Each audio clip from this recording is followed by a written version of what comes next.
Good morning, and welcome to San Diego City College's second day and final day of our Welcome Week. I'm so excited that you all joined us today and appreciate the fact that you chose City, and I can tell you that you're in the best of hands. So welcome to San Diego City College, and welcome to our virtual Welcome Week. My name is Lori Olam from the Office of Student Affairs, and I'll be your host and guide throughout the day. We do have a morning session and an afternoon session, so if you can't make it, or if you know someone who can't make it in the morning, tell them to check us out in the afternoon.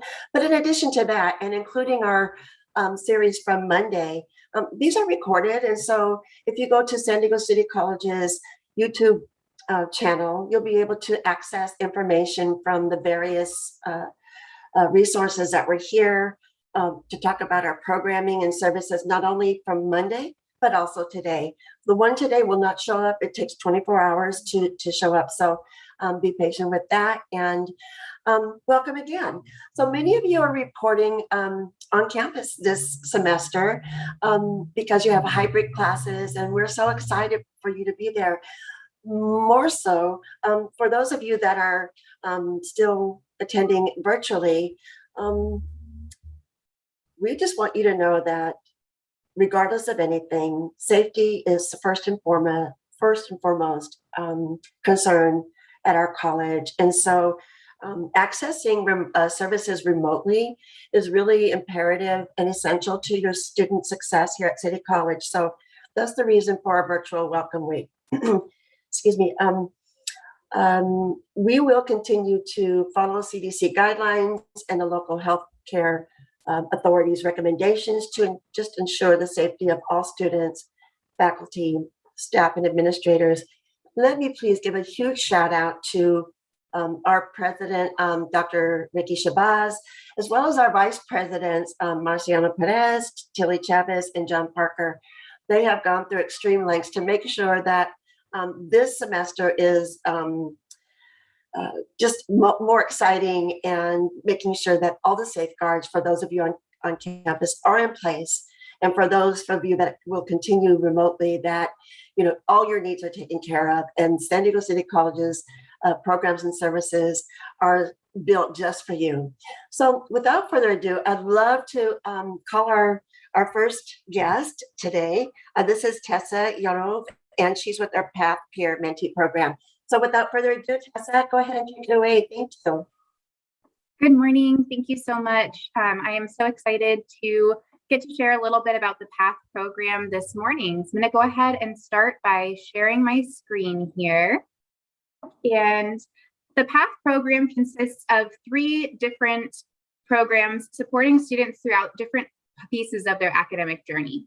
Today, I'm going to focus mainly on our Peer Mentee program. So the application for this is actually open right now, and it's set to close next Friday, September 3rd. So I'll go ahead and speak a little bit more on that PATH Peer Mentee program. So this program is offered for students who are transferring from City, Mesa, and Miramar colleges, and will support in a transfer to UC San Diego in the Arts and Humanities majors. This is a holistic program as it supports your transfer guidance. You're set up with a faculty mentor from your college. So you'll have a faculty member as well as a student who has transferred from one of the San Diego Community College District colleges to UC San Diego, supporting you as well.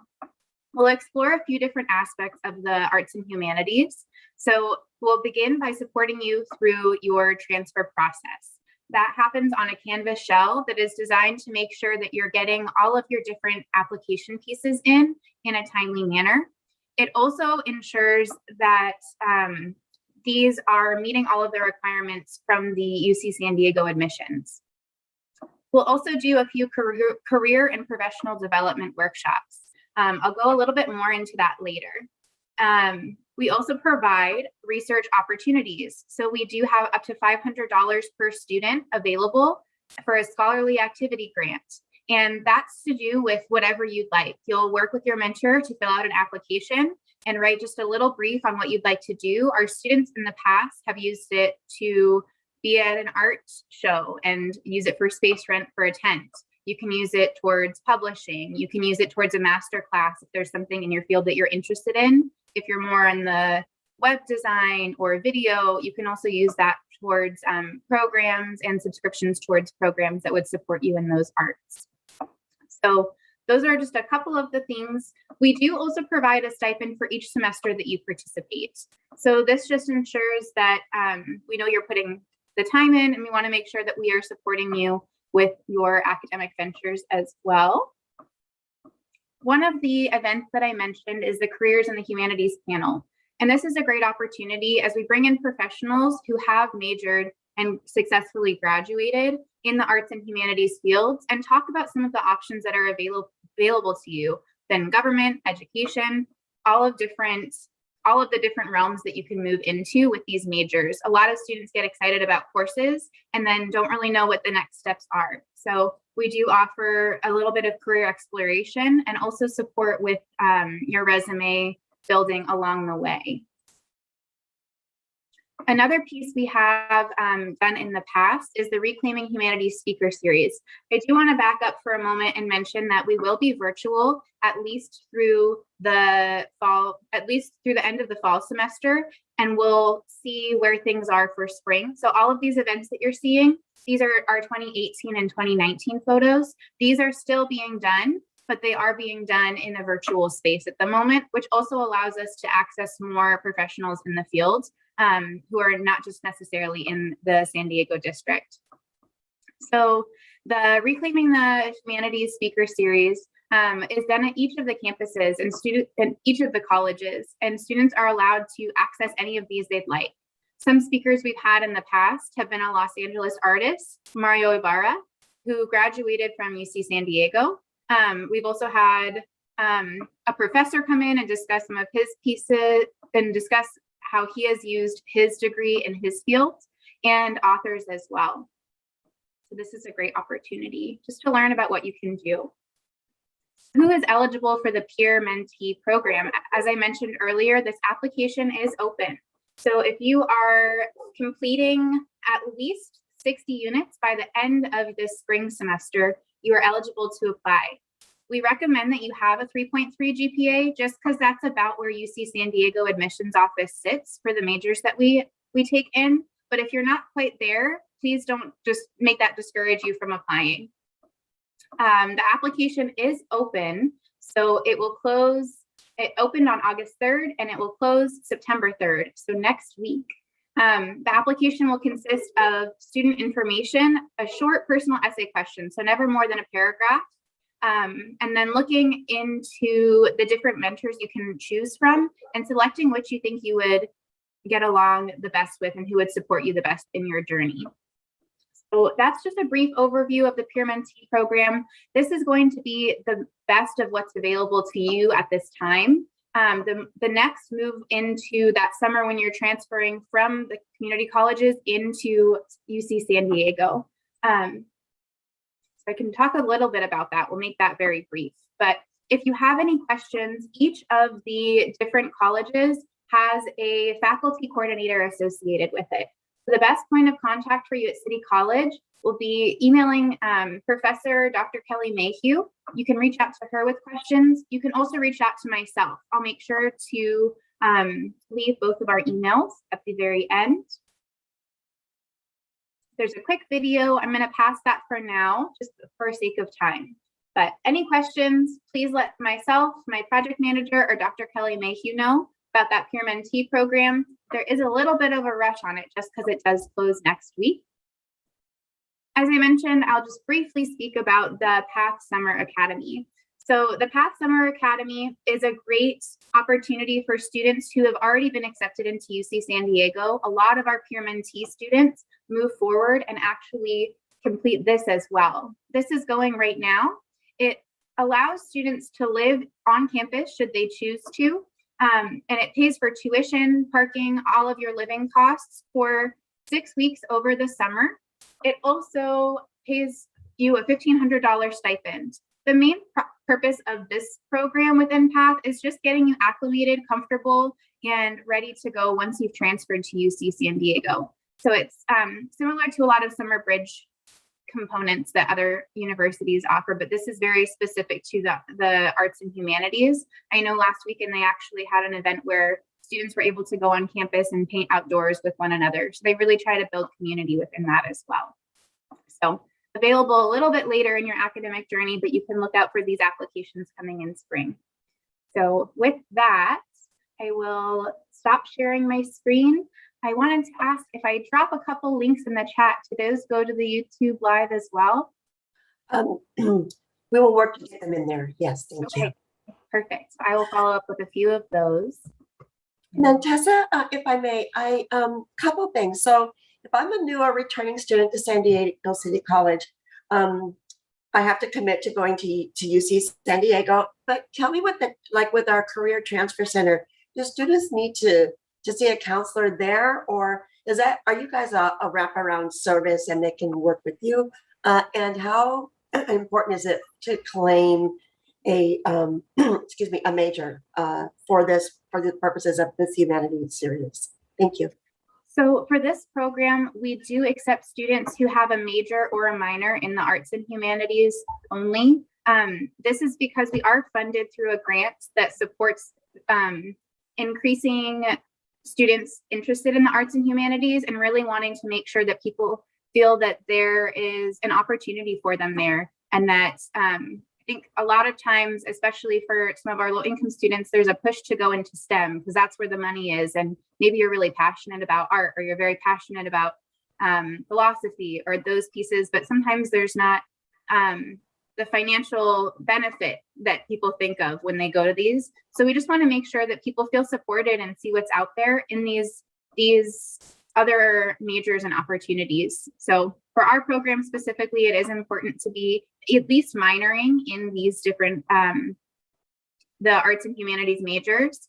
The other question you had asked was if we're a holistic service in terms of meeting with transfer services. So what we will do in our passport program is mainly make sure that those drafts are being completed. We also host workshops with the UC San Diego admissions office. So they'll cover which classes need to be done and also some information regarding the application process. That is very specific to the UC San Diego campus. So we do encourage our students, we would like that they are applying to UC San Diego. That doesn't mean that they can't apply to other schools. We definitely encourage safety schools and dream schools and reach schools. We want to make sure that our students are applying everywhere. So for more specific information, it is good to go to your transfer center and make sure that you are satisfying the requirements of all the schools you're applying to. And they also will just be able to look into your files a bit more and see what's specific to you at City College. So they're a great resource. I would never say that we replace them. There's a great partnership to be had between the two of us. And then one last question, if I may, Tessa. So if I'm a student and I need assistance with, writing my interest letter, my who am I letter, and what do you suggest that folks do? I would definitely recommend reaching out to your transfer center. That is a great place to start. I know for the UC system, they also offer a TAP. UC TAP is a great resource where you can actually make an appointment with a counselor from the admissions office at one of the UC campuses. So you can reach out to there as well and see if you can get just a little bit of beginning support. They're not a holistic support process as your transfer center would be in actually sitting and writing the application with you, but they can give you some pointers onto where to start. If you do end up in the peer mentee program, you would have your mentor, your faculty mentor, who would really sit and give you that one-on-one support through writing that application. Oh, that's really great to know, Tessa. Well, I want to thank you so much for dropping by this morning and for sharing about the PATH program. I wish you and Otis, by the way, please give him my best, the very best this semester. I hope it's real productive for you. Thank you so much. And thank you for having the time to have me here. Thank you, Tessa. Appreciate you. Okay, so our next presenter, let me please introduce Dr. Rob, famously our famous Dr. Rob. I welcome you and thank you so much for coming today. I am giving you the spotlight, sir. Thank you. All right, thank you so much. All right, so I'm here to talk about Mojo, our Mojo Math Jams, and I'd also like to talk about SACNAS as well. But first, I'll talk about Mojo. We learn math, English.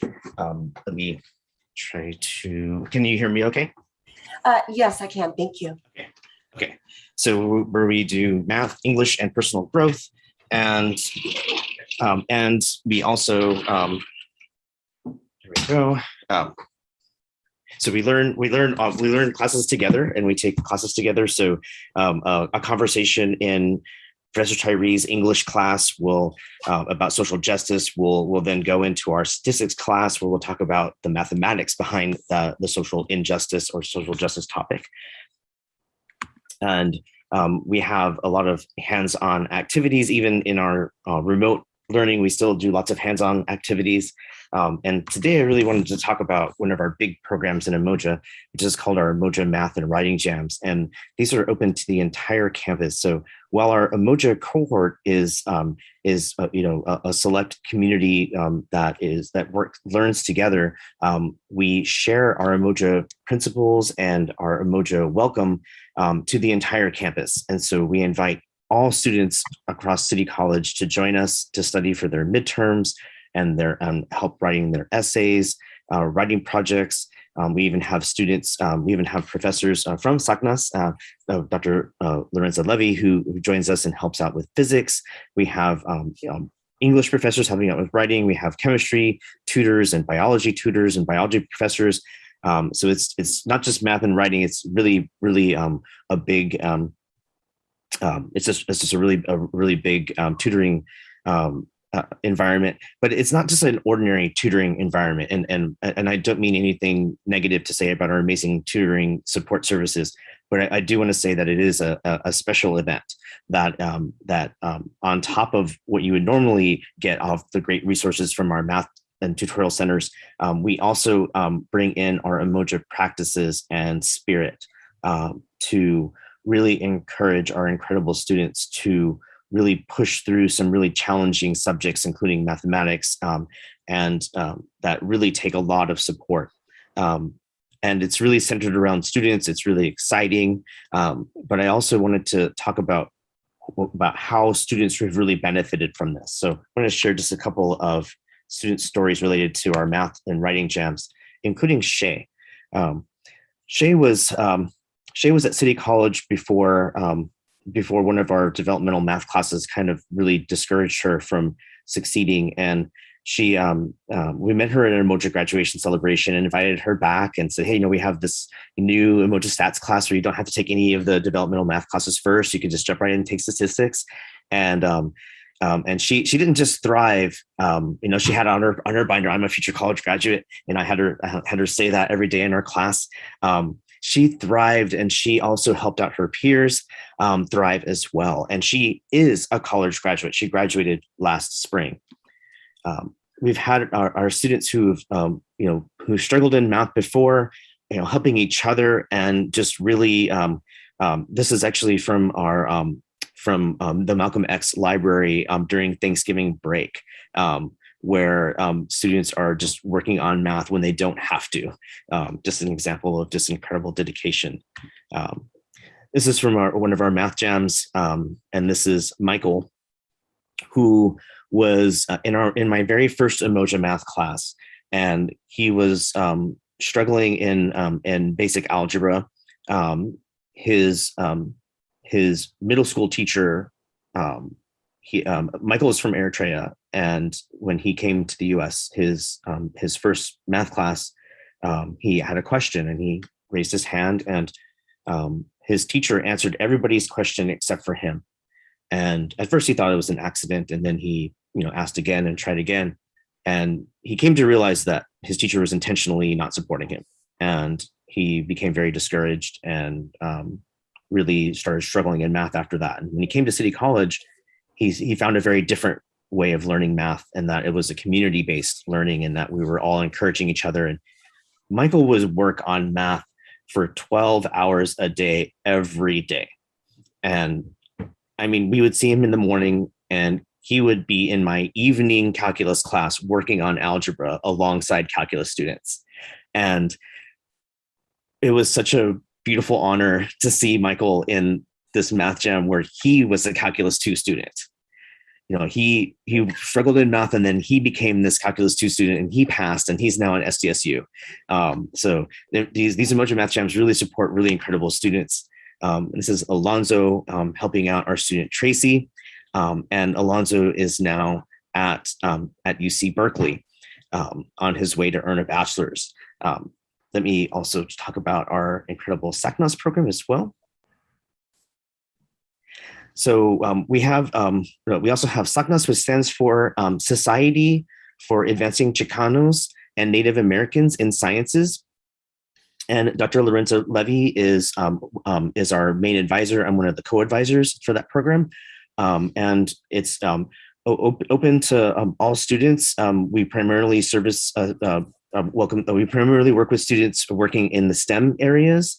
And our chapter for SACNAS was awarded Chapter of the Year in 2020. And this is like we literally beat out Yale and other chapters that are like really in prestigious universities. So that was a really big award for us. And we have an incredible president in Gianni Migliorado. And Gianni is just an incredible president that does really incredible work with our students, both on and off of campus. And so I definitely invite you to join our chapter here as well. We have a lot of really incredible opportunities in math and science that can really open a lot of doors to some really great career opportunities that are both high paying and high demand, and who need you to be to help change the underrepresented status of many careers in science and math. So you can literally, our City College students can literally change the world just by studying what you're studying. So we welcome you, and we hope to see you at our next Mojo Math Jam. We hope to see you in Mojo. We hope to see you in SACNAS. We hope to see you thriving in math and science at City College. Thank you so much, Lori. Thank you. Do you have a moment to stay on for just a moment? Because thank you so much, Dr. Rupp. So what I wanted to really, I guess, to shine a light on is not just the Umoja spirit and the teachings of Umoja, how this learning community becomes family and supported. And part of the reason why your students from Umoja go on to UC Berkeley, Mimi at National University, and so on and so forth. Just talk about, if you would be so kind to, about the club, Club Umoja that also goes with the student success program of Umoja. Oh, thank you, Lori. Yes, we also have an Umoja club as well, and this is open to all students on campus. And Professor Tyree is our student advocate for that. And our club is really involved in the community, and just like Umoja is a Kiswahili word meaning unity, but our students take it to the next level. They are leaders on campus. They are leaders off campus. Our students in our Umoja club are active in the community and feeding homeless, cleaning parks, doing fundraisers for families in need, just really everywhere in the community. And they're really they really just represent leadership. So the Mojo Club is a leadership opportunity program where you can, be a president or vice president or treasurer or and lead, and then those same students end up, in ASG and leading, become senator. We have Vicky, who is now she's a senator, and I think is she advancing to another position, or she's now our ASG president. So she's our ASG president. Ooh, yes, watch out. Yeah, all right. Yeah. No, thank you. Yeah, thank you for. I think there's something really special about the community, and about our Mojo family, and it really comes from the spirit. It comes from the heart. These students do incredible things, not because they have to, but because they collectively want to support each other. And that spirit and that heart is very, very centered on authentic care and love for each other. And I'm thinking about Sam. I can't talk about a bunch of math gems without talking about Sam. Yes. And she just represented everything that Mojo is and still is. I've never met an angel in my life until I met him.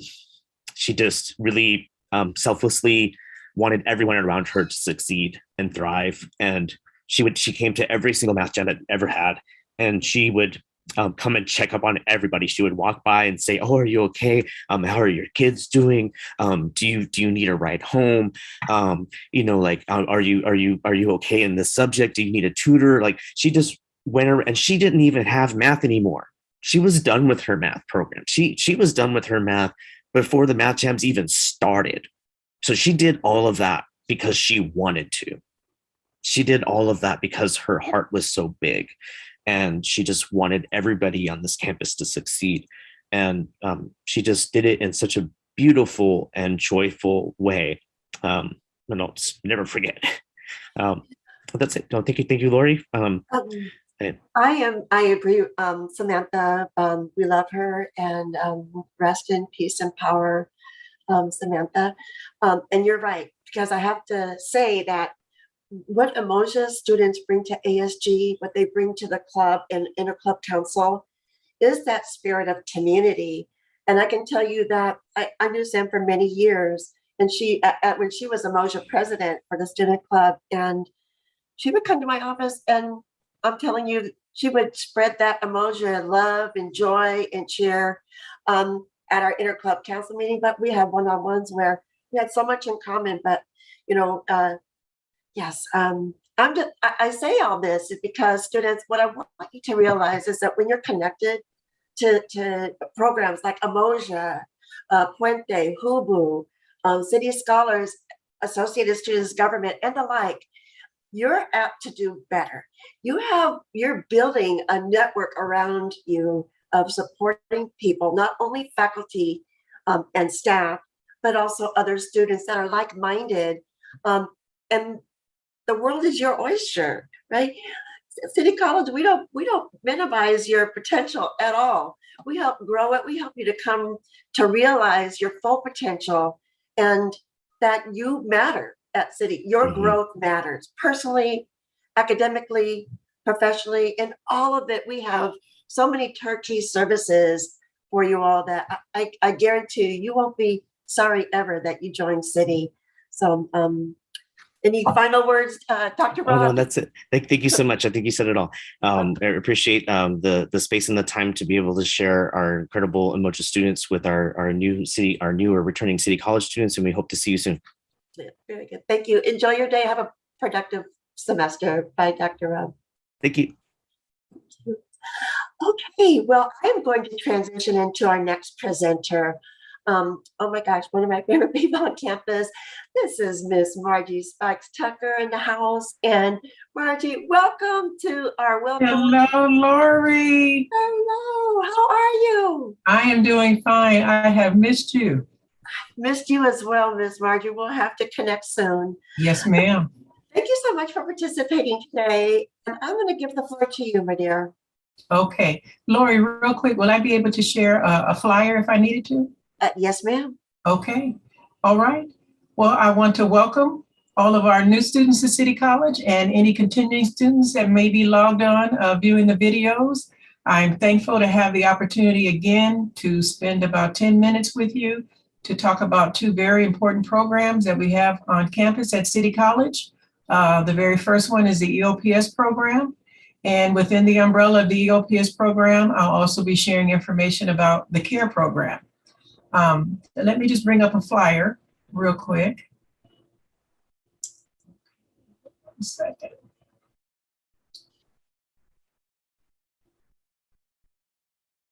Okay. All righty. So this is a flyer that we're using to publicize the EOPS program and the umbrella programs underneath for CARE and the Next Up. For EOPS, we're a student support program. We provide various types of supportive services to students who are eligible to participate. Those services are listed here. We provide academic counseling. We have our own counselors within EOPS, and we provide academic advisement, transfer assistance. We help students to define their education and their career goals if they're still in decision mode and trying to figure out what they want to do in those particular areas. We also provide priority enrollment for all of our students. So every semester, fall, spring, as well as summer, our EOPS students will receive the very first day that the system opens to enroll in classes. So you should never find yourself in a situation where you're trying to crash or on a wait list. So you always want to make sure that you take advantage of the priority enrollment. We also offer a series of college success workshops that are conducted by the counselors within our program. The topics vary, but they're all related to helping you to succeed and be successful in your classes and your future goals within your career and your academic endeavors. We also provide a book service. The amount varies from one semester to the next, but those funds are made available in the bookstore to assist you with the cost of your textbooks for each semester. In order to be eligible for EOPS, you have to be eligible to receive the fee waiver, the CCPG. It used to be called the Board of Governors fee waiver. That's the one main criteria that determines your eligibility for EOPS.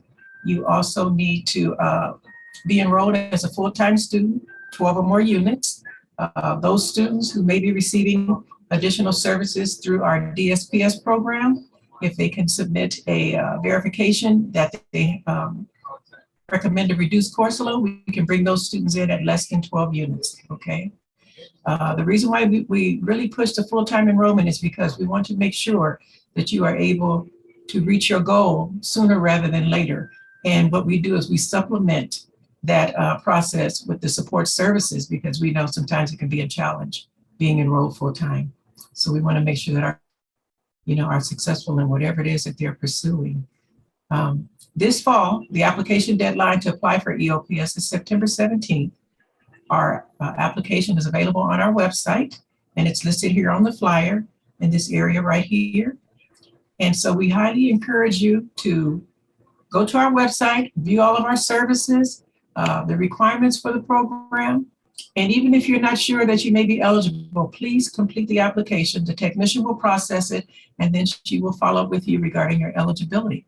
Okay, so I look forward to hopefully seeing those of you who are viewing this video participating in our program. Okay, so I'm going to stop sharing the screen, and I'm going to share the CARE flyer with you. Thank you. Mm-hmm. While you're pulling that up, Margie, I also, because as advisor to the Associated Students Government, I am EOPS, Next Up, your CARE program. You guys pay for the AS sticker for our students. Yes, we do. Which is a wonderful, automatically. So students, if you're part of EOPS, CARE, or Next Up, your AS membership is fully paid for to the compliments of these beautiful programs at San Diego City College. And we'll talk about that a little bit later on. But Thank you. Thank you, Lori, for bringing that up. But yes, that is a service that we have been providing to our students for a number of years. Yes. And, Lori already has shared, the importance of ASG and becoming connected and the valuable services that they provide. So yes, we will definitely cover that membership fee for the entire academic year for our students. Okay, so this flyer is the flyer for the CARE program. Let me make this a little bit smaller. And CARE, like I said, is an umbrella program under EOPS, and it is for those students who are in EOPS who are also parents, okay? The main criteria to be eligible for CARE is that those students need to be currently receiving CalWORKS cash aid from the County of San Diego, okay? So you need to have an open cash aid case.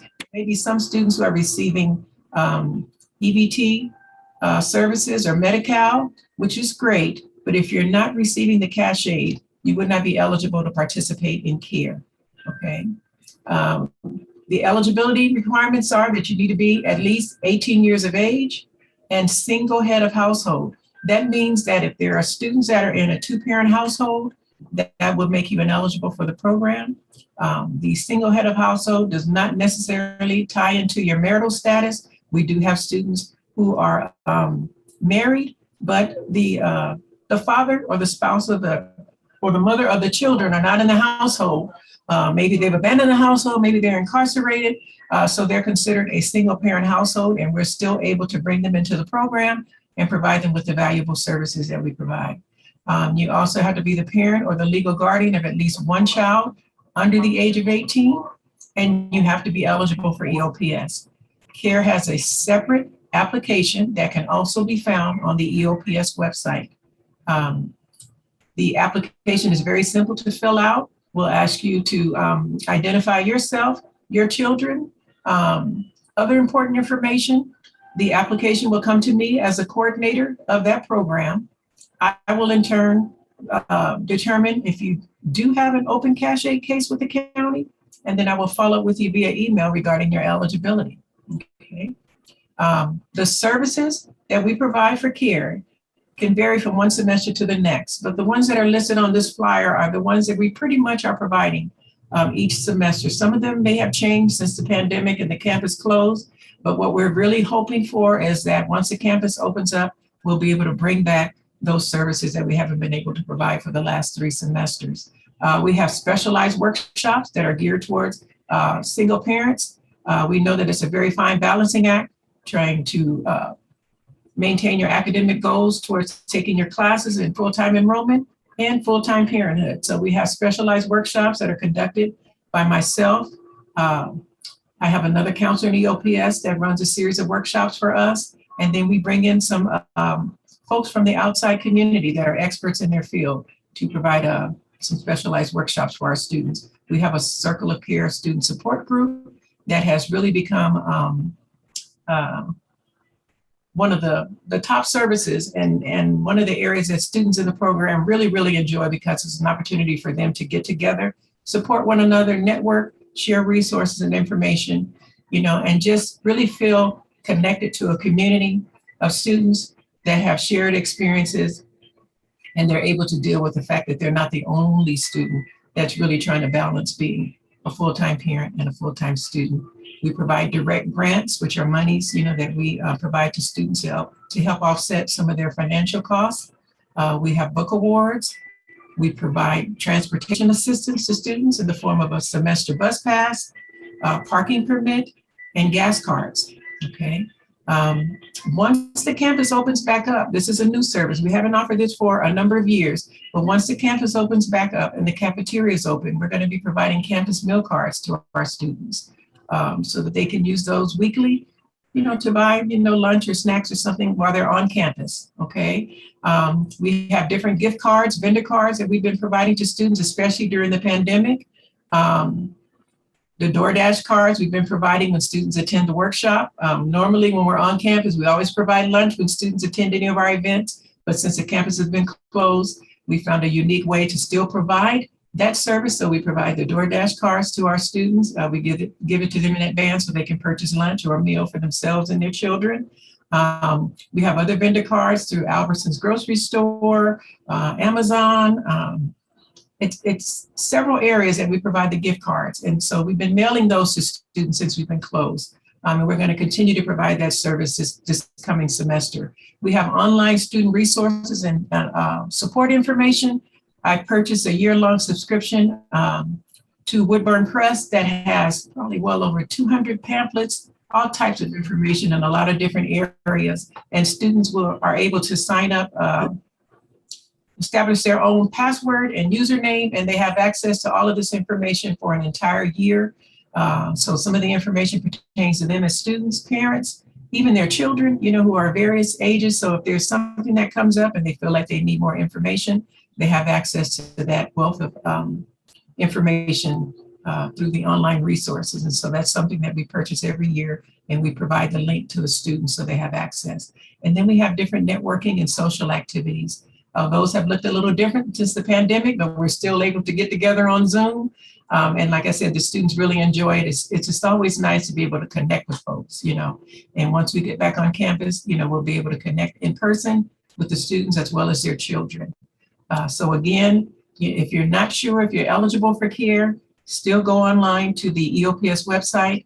There's a link to click the care application, complete it and submit it, and I'll follow up with you regarding your eligibility. If you just have any questions and you're not sure, my contact information is at the bottom right-hand side of the flyer. My email, please email me with any questions and I will definitely reply back to you. So we look forward to you participating in either one or both programs. Again, contact me if you have a question about EOPS or care eligibility, and I'll definitely be more than happy to get back in contact with you. Okay. Margie, oh my gosh. So one of the things that when I connect with you is how being part of our San Diego City College faculty, staff, counselors, just our entire campus community, it's really a calling. And it's never so more true that when I'm speaking with you, because of all these beautiful services that that you all provide our students. So students, but while she gave you so much information, Margie is also, you'll see that they support a Christmas program for you and your families, for your children. They support Thanksgiving with you. They support, if you are a homeless student, or if you need housing, or you need to bathe, they provide an opportunity for you to shower. I mean, there's so many different wraparound services that are they're so numerous to count. But please, students, if you have any questions, please contact Ms. Margie Spikes Tucker in our care program in our EOPS department. And Margie, just thank you so very much. I appreciate you. Thank you. Look forward to enjoy the rest of your day and Thank you. have a productive semester. Thanks for all you do. All right. Take care. You too. Bye. Okay, so oh my gosh, keeping it going. We're going to transition over to Ms. Dawn Taft, who is here from our Public Mental Health Academy and Mental Health Work Certificate Program. So without further ado, Dawn, I am going to spotlight you and pass it over to you. Thank you for coming. Great. Thank you for having me. Well, good morning and welcome back to our returning students, and a big welcome to all of our new city students who are here for the first time. Whether you're attending courses online or in person, we're so happy you're here and hope that you take advantage of some of these great programs that you're hearing about this week. So I'd like to start by just asking, are you interested in working in the mental health field? Are you interested in majoring in psychology and you maybe want to test it out a little bit to confirm whether it's the right major for you? If so, we have a wonderful program, the Mental Health Work Certificate of Achievement, and it may be a really great fit for you. I'll start by saying I'm Dawn Taft and I serve as the academic counselor for the Mental Health Work Program, which is offered through the Public Mental Health Academy, also known as PMHA. I've been a counselor at City working with this program now for about 7 years and have really enjoyed working with so many great psych students sort of starting their field in the mental health work field. So I'm happy to be here today to be able to share more about the Mental Health Work Certificate. So just to give you some history on the certificate, it was created about 12 years ago through a grant received by the County of San Diego Health and Human Services. And the goal was to really increase the quality of mental health workers and prepare students for entry-level work in the field. So community organizations were seeing that there just weren't enough qualified mental health workers, and that resulted in a lot of staff turnover and hiring just unprepared staff. So the certificate really aims to provide high-quality education and training so that those entering the field of mental health can just be more prepared and provide a better service and be more satisfied in the career. The certificate also serves as a pathway to further your education, help confirm your interest in the psych field, and it looks really great on a resume. Even if you don't plan on working right away or you plan to transfer and you're not going to work right away, it's still effective on your resume as it really shows that you have that education and training specific to the mental health field. So it never hurts. It's always just really good education to have for that field if you're headed that way. The great thing also is that students can earn the certificate in a a relatively short amount of time. You can earn it in about 2 to 3 semesters. I've had students complete it in 1 or 2, although I would say at least 2 semesters would be a good amount of time to complete it in. You can also take some of the classes while you're completing your other goals, maybe an associate's degree, and working on transfer. So let me share with you some of the positions that are available with the mental health work certificate. Give me just a second here. And I will, okay, I had it up here. 1 second. Okay, so let me share some of the jobs with you that are available in the field. A lot of students aren't sure that there's actually jobs available with just a certificate, but there really are a ton of jobs. And they're all working in different areas with different focuses, but here are a few jobs that you could obtain right away. The first is an entry-level behavioral interventionist, where you're helping clients with autism in their home. An activities assistant, where you're developing and implementing activities for maybe youth in a group home. You can also be working in a nursing home. A residential monitor is another position where you're helping oversee the health and safety and just the general well-being of residents. A behavioral health assistant, where you can assist nurses in a hospital, provide patient care using individual care plans. And then finally, the most common position that students would obtain would be just a mental health aide or mental health worker. And you're basically caring for patients and observing their behavior, making sure that they're safe, and helping assist in the implementation of treatment programs. So these are just a few examples of jobs that you can get with the certificate. The settings that you would be working in would be hospitals such as Sharp or Rady Children's Hospital. There's lots of residential and treatment facilities and mental health agencies that have open positions. The County of San Diego also has several mental health aid positions open. So those are the typical settings. The average pay is about $15 to $24 an hour. Really depends on the job. If it's very entry level, it'll probably be 15 to 17. And the more experience that you gain, you'll start to make a little bit more than that. What I would encourage is, if you're interested in seeing what jobs are open in mental health, because there really are 2,000 jobs that you can get in the field. But I would encourage you to visit Indeed.com or other employment search engines and just type in mental health, and you'll see a lot of jobs come up. Many are what I had just listed to you prior in this presentation, but you'll see all the jobs available, all the different types of settings, and it's really helpful to get an idea of the pay and the type of work you would be doing. But there are jobs available for entry level, for the entering the field at the entry level after receiving your certificate. So for this certificate, there are 7 courses, and you may have found you've taken some already because 1 or 2 are considered GE. But we have Psychology 101, which is just Introduction to Psychology and Insight into Human Behavior. We also have Psych 161, which is Introduction to Counseling. You'll learn effective helping techniques, counseling techniques, focus on legal and ethical issues. The next class is Psych 245, which is Abnormal Psychology. This course explores recognized patterns of abnormal behavior, and you'll learn different theoretical models. We have Psych 130, which is Intro to Community Psychology, which looks at the role community plays in our wellness and how to engage communities to make change. And then we have 2 human services classes. The first one is HUMS 95. This class, you'll learn about the various county resources, such as housing, shelter, childcare programs. It's really helpful so that when you're working in the field, you have an idea of where to refer clients to. And then the Human Services 105 class is the family support model, where you'll learn about the study of family support and how it relates to mental health. And you'll learn about different support systems and how to access resources to assist families in need. And then finally, the last class we encourage you to take is Psychology 276. This is a fieldwork class where you really gain a lot of experience in the field.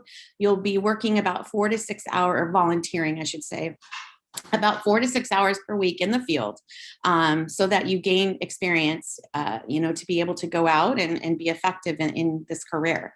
The instructor, Dr. Cole, and we have other instructors at other campuses, they'll help you find an agency to work with and do your hours in, and they're really, really helpful in that process. So those are the 7 courses needed. It's 19 units. Again, you can normally complete that in about 2 to 3 semesters. There are a lot of different benefits to earning the mental health work certificate. One is you're preparing for employment in a relatively short period of time. You're gaining lots of knowledge in the field. You know, you're learning about abnormal behavior and counseling techniques, and it's super helpful for those wanting to enter the field. You're participating in the 50 hours of field work experience. So again, you can put that on your resume and use that to highlight yourself when you're applying for jobs. Also, part of the program is that you have access to an academic counselor, which is myself. And so I'm there to help you figure out what classes you need for mental health work, but I also assist with advisement planning and transfer planning and all of the regular things that general counselors do. And I'm easily accessible. You would just email me. I set up a Zoom meeting. It's pretty easy. So that's one big benefit to the program. I also send out emails every couple of weeks with resources such as jobs and campus deadline dates and trainings and different events going on related to mental health. So I'm supporting you while you're at City on a regular basis, which is very helpful to have some of that information. And then also these courses, 18 of the 19 units are CSU transferable. And 6 of them are transferable to the UCs. So most of them transfer to the CSUs, but they do count for transfer and towards your transfer GPA. So that's a benefit. And a few of the courses actually count for major courses, such as with the AODS program, social work, and psychology. And then finally, if you participate in the program and complete the certificate, you're actually eligible to participate in the college's commencement program. You don't have to have a degree to do that. Just the certificate of achievement gets you that right. And so you're able to kind of recognize your efforts once you complete that through the commencement ceremony. And then our program also has an individual graduation ceremony for students that finish the certificate. So if you're interested in the mental health work certificate or just kind of talking a little bit about the field and, you know, want to get some feedback on the different career opportunities in the field, feel free to contact me. My email is right there on the screen. It's dtaft@sdccd.edu. I'd be happy to answer any questions that you have. We can set up a Zoom meeting. I am online right now, still remote, not on campus. But I'm accessible again through Zoom and available to meet with you pretty in a short-term basis. So feel free to contact me. I'm available Tuesday through Thursday from 9 to 3, but I can be flexible. And so, yeah, if you have any questions, I'd love to share more about the program with you and talk about whether it's a good fit for you or not. And that's pretty much it. This concludes my presentation. Thank you for joining me today. And I hope that you'll be somewhat interested in the mental health work certificate if you're headed down the path of psychology. And I hope that you have a wonderful semester. And thank you for listening to me. Dawn, oh my gosh, thank you so much for that comprehensive overview of that program. That is a phenomenal program, not in just that how soon, it really is directing a student's path towards from the beginning to the completion part of your program. It's really a good stepping stone for the field of psychology. So it really helps students kind of confirm whether that's a field they want to go into or not without actually getting the degree and transferring. You're kind of figuring that out a little bit earlier. Well, what a wonderful program. And the fact that folks, our faculty work with students to find places to do their hours at. Yes. It's just, I didn't know the depth of what your program consisted of. And students, and let me just say that here's another program, student support, student success program, that you are in the best of hands of the experts here, like Dawn and the faculty that teach in the program. So thank you so much for all of your wonderful information today, Dawn. We really appreciate you. Great. Thanks for having me. Have a wonderful day. Thank you. You as well. All right. Bye-bye. Bye-bye. Wow, so I am so excited at so many people that are coming to join us today at Welcome Week. We're going to transition and keep it going, and I'm going to ask Noelle Puga. You are the next person that I'd love to spotlight. Thank you so much. I am going to pass it your way, sir. So if you would be so kind to take it away. Thank you for coming today. Thank you for having us today. So let me share. And just so you all know, Noelle is with our Dreamer Resource Center, and he's going to really clue you into some terrific news that you can use. Thank you. Thank you, Lori, for that. Like Lori said, my name is Noel Antonio Puga, and I'm the adjunct counselor for the Dreamer Resource Center. So, and my pronouns are él, he, him. Buenos dias, good morning, and welcome to the San Diego City College Fall 2021. And so we're part of the Subir hubs. So our goal is to support an inclusive campus culture in order to empower undocumented students to achieve their academic and personal pursuits and become active members of our communities. The Subir Dreamers Resource Center is a welcoming place for undocumented students and their allies, and also families in the community. So we really emphasize empowering our students through support and mentorship and providing resources. So our services, resources, and space for students and community, we offer one-on-one counseling appointments, and that's through that could be through academic, career, or personal counseling. Sometimes students don't want to work on their education plan, or there's stuff going on, personal stuff that they can't concentrate right on their education. So we open our space office to do a personal counseling. So if student is just want to check in or talk about what's going on, we're there for you to help you and support you with that as well. And so also the Dream Act application assistance. We provide support with the California Dream Act application.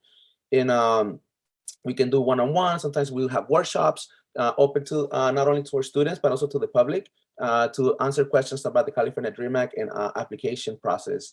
And also now there's the California Dream Act Service Incentive Act grant, and we can also support students with that process and application, and we could connect you with a financial advisor to help you finish that form. And also we also support students with AB 540, the form assistance. That's AB 540 is the form that you have to fill out to get the exempt for paying out-of-state tuition. So if you went 3 years to high school and got your GED or high school diploma, or there could be a combination through the SB 68. You can also use your middle school, elementary school years and high school. And if you got your GED, or if you actually went to adult school and have 3 years, equivalent to 3 years in GED, you can also apply for the through AB 540 through the SB 68. And we can help you with that. If you want just want information about that, reach out to us and we can provide that information for you. And also, we also have some free services that all our services are free, but we also have like immigration legal services consultations through the Jewish Family Services. That's through our health program, which is higher education legal services. And this is free for our students. So if you have any questions, let's say you want to apply for DACA, you want to renew your DACA, or there's just general questions about your immigration status, if there's a process for you to fix your immigration status, or you just have questions about family members, you can actually have a consultation with an attorney for free. And let's say you're not taking classes yet, right? But you already applied for San Diego City College and you're in the process of taking classes. You can still see one of our health professionals for support when it comes to immigration legal services. And also we provide through the JFS, Jewish Family Services, we provide workshops.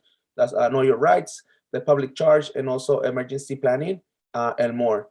And soon we're gonna be having the Undocumented Student Week of Action, which is a week when we engage in just raising awareness of about the undocumented student experience on campus.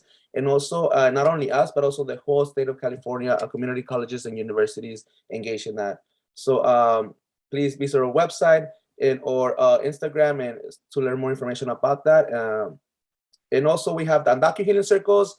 And this is a space for our undocumented students and our allies or mixed status students, to come in and just have a conversation. And it's open space, so you can have any type of a conversation, right? It could be something that is going on personally, something that is going on in the community or politically, or anything that you would like to talk about. And this semester, we're gonna have Dr. Vadillo, running those circles, and she's an art therapist. and she does a really great job, helping students processing their thoughts and emotions. So if you can join us, please do so. And also we have the wellness workshops. This is a collaboration with the mental health department, and we provide different workshops throughout the semester, once a month. At this time, this semester is gonna be on Wednesdays at 1 p.m. And we just, bring our mental health therapists to just provide information about, coping skills and other psychoeducational information, and just for students to, build their support system, right? And understand that there's more support out there than just the Dreamers Resource Center. And there's people willing to help you and support you, regardless of your documented, situation or immigration status. So we also have a student organization, and we also provide peer mentoring, and we also collaborate with other departments. We have a collaboration, a liaison with a financial aid that works directly with our undocumented students and Dreamers or AB 540 students. And if you need to get in contact with the financial advisor, please let us know. We work closely with them, and we can help you connect with them. And I know right now everything, mostly the services being online, is kind of hard to connect with people sometimes. So we provide that support to our students. And yeah, so we're here to help you, support you, not only you as a student, but also the community, family members. So just let us know what you need, and I feel like that's the way I learn as a counselor, or we learn as a program, right? Hearing from our students. So any questions, please let us know. Reach out to us. Our website is sdcity.edu/dreamer, and also we have our Instagram is the Dreamer Resource Center. And please, if you go to our website, you're gonna find all these resources. You're gonna find information about how to actually make an appointment, a one-on-one appointment with me, or you can also meet with Maya. She can help you with general questions. And please reach out to us as needed. Remember, you're not alone. You belong in college or university, and we're here to help you and support you. Thank you. Noel, first of all, I just want to say thank you so much for the service that you give our students. Our Dreamer Resource Center is, I believe, one of a kind, and all of the wonderful services that you provide, not only students within our campus community, but outside of our campus community and their family. You are just so student-centered, and again, wraparound service programming. So I guess students, if this presentation by Noel is just really gives you an idea of how much these programs and services can benefit you, and also the connection piece. Noel, do you want to talk about this for just a moment to know how students, when they feel connected, they do better? They belong when they know that. Exactly. And one of the things that I learned as a counselor is to actually use my own narrative, right, to connect with students, especially when working with undocumented students. Sharing your immigration status with just a stranger, pretty much. So that's who I am for a lot of students at the beginning, right? And it's hard. It's hard, and it's not easy. And myself, I understand that really firsthand, because I was undocumented for more than 25 years. And I actually started undocumented as an ESL undocumented student at City College, through continuing ed. And that's, connecting is crucial. It's really important, making sure the student actually feels like accepted and understood, right? And we really concentrate on that and focus on actually helping the student feel comfortable. And like I said, sharing my narrative, it actually helps a lot of the time, because we don't want to out our students, right? We don't want to put them in that position where they have to feel like we are in them, about the immigration status. And we just have to be mindful about that. And not all students, I know we have more students now that have DACA, but not all students have DACA. That right now, currently DACA, they're not actually taking initial applications. So a lot of our students are coming in without DACA. So that also kind of creates that fear, right? I don't have DACA, so maybe I'm not eligible for these services, right? Because sometimes some services are promoted like that. They have DACA and they're either logo somewhere, and they feel like maybe because I don't have a social, I don't qualify for these services. But you do. We don't have an application process. We won't ask you to apply for a program. You can just, anybody can just, request an appointment. And if you go to our website, you can actually, we have eSARS now. You can actually just make the appointment yourself and to meet with me. And like I said, if you just want to talk about anything that's happening, we're here to help you. And then if we need to, we can refer you to resources if that's what you need. But because sometimes I feel like that's all we need sometimes, right? It's kind of hard to concentrate on our educational journey if we're actually having all these issues going on, not only at home, but also like the political environment that we just find ourselves in, and also the pandemic, right? That has actually created all these hardships, financial and health, hardships for all our students and all of us, right? Well, Noel, first of all, congratulations, and thank you for sharing with us your narrative and speaking your truth, because you've come full circle. So not only were you, a student within our community college district, but now you've continued your education and you're giving back to your community, and that is just such a stellar thing to do. I'm so glad you're with us. Thank you for all the wonderful work and the phenomenal work that you do with our students. So students, once again, this is another, just if you can just feel the love, I know what I do, and I see you, Noel, and I'm glad the students have this opportunity to see you as well. So get connected, students. Thank you so much, Noel. Sorry, Larry, just want to share this, that even though I went through a similar process or experience, we always emphasize that you have your own experience, right? You're unique, so we always are mindful of that. So thank you. Yes. Thank you, Larry, for having us. Thank you, kind sir. You have a beautiful day and also a wonderful and productive semester. Appreciate you. Thank you. Okay, well, we're going to transition on to another wonderful colleague and friend of mine, but I'm just saying, phenomenal just runs in the city blood, if you will.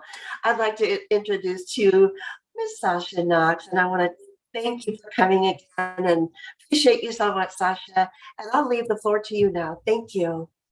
Absolutely. It's my pleasure. It's great to be here with you. And I cannot echo enough what Noel has just said. You are here, you belong, and we are absolutely here to support you. Noel is phenomenal. So it's going to be a tough act to follow.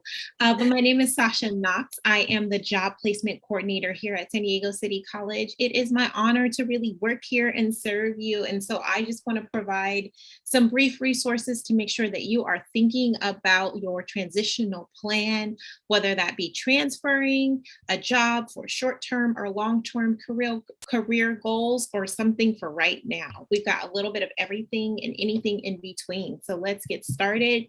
Here's our fabulous campus, to which we all love and miss dearly. If you are on campus, you are going to find us in the A building on the 3rd floor. Most of our services for fall semester, though, have transitioned online. So let's check out this next slide to see how to find us.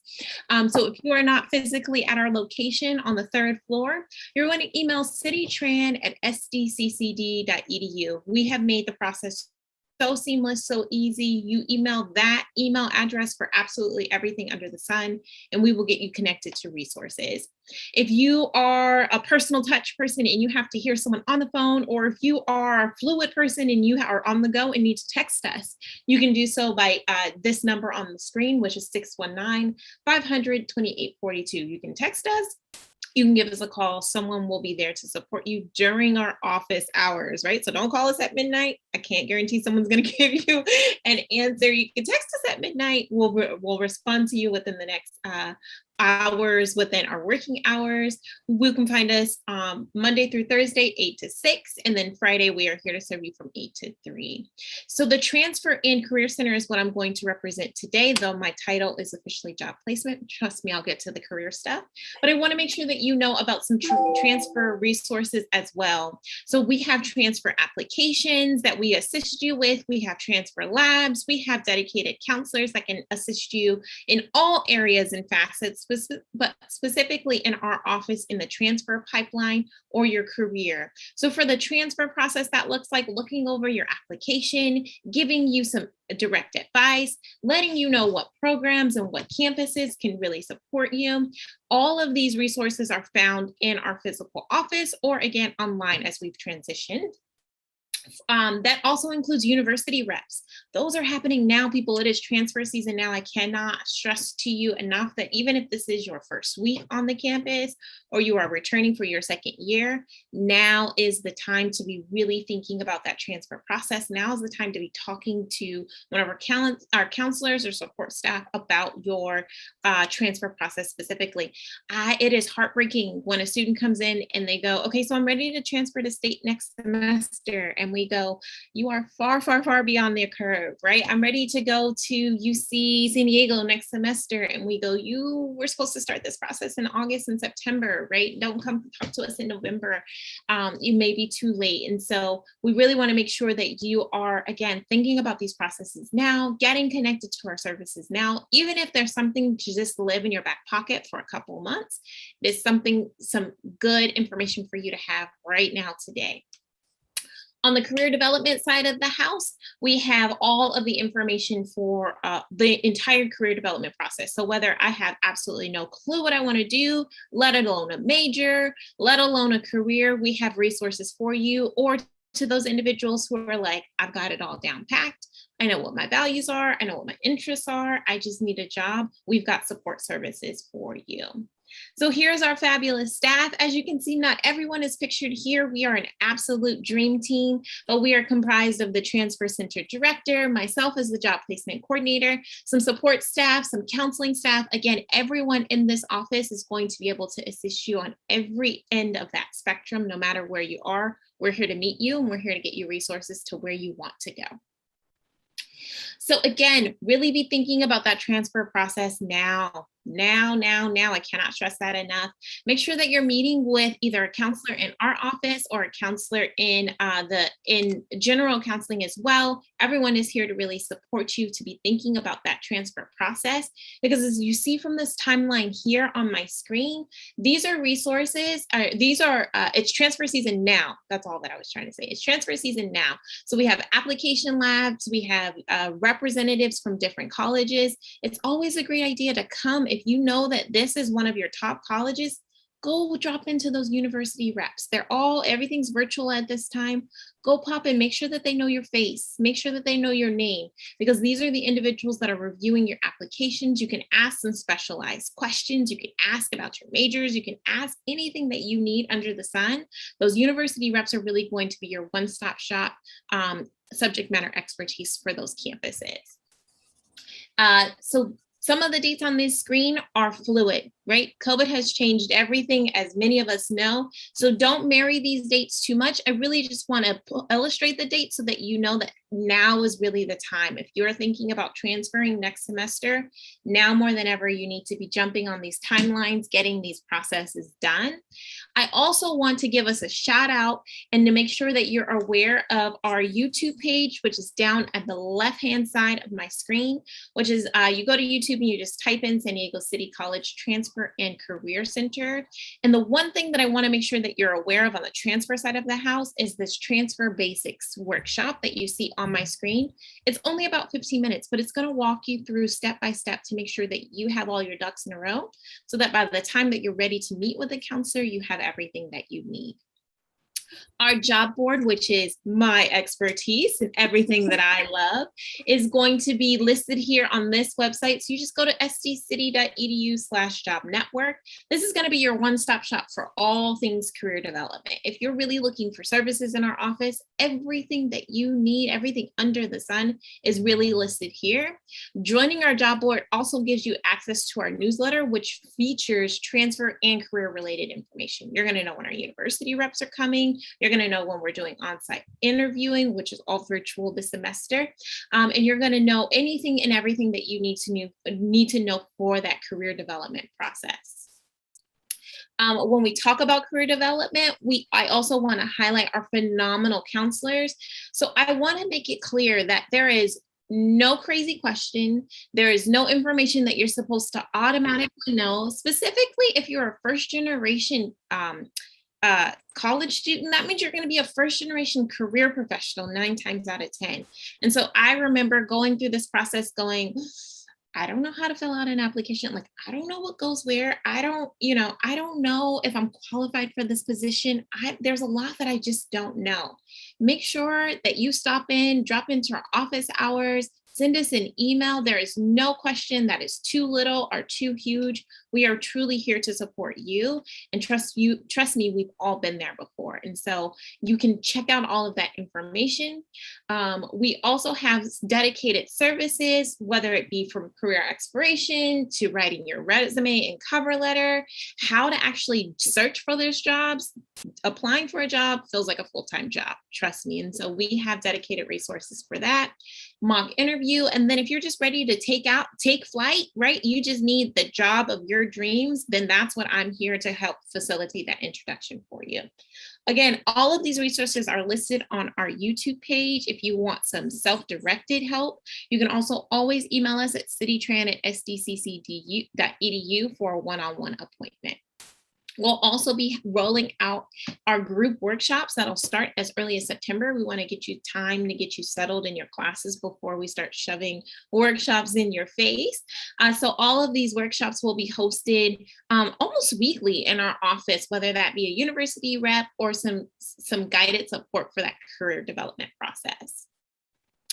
I'm going to skip past our job search guide because that's just a lot of detail that you may not be ready for, but know that if you are truly ready to find a job of your dreams and you have all of your ducks in a row already, our job search guide is going to be your one-stop shop for all of that information. And you'll get that by just emailing us at citytran@sdccd.edu. And last but not least, I'm here to beg you to be our friend, right?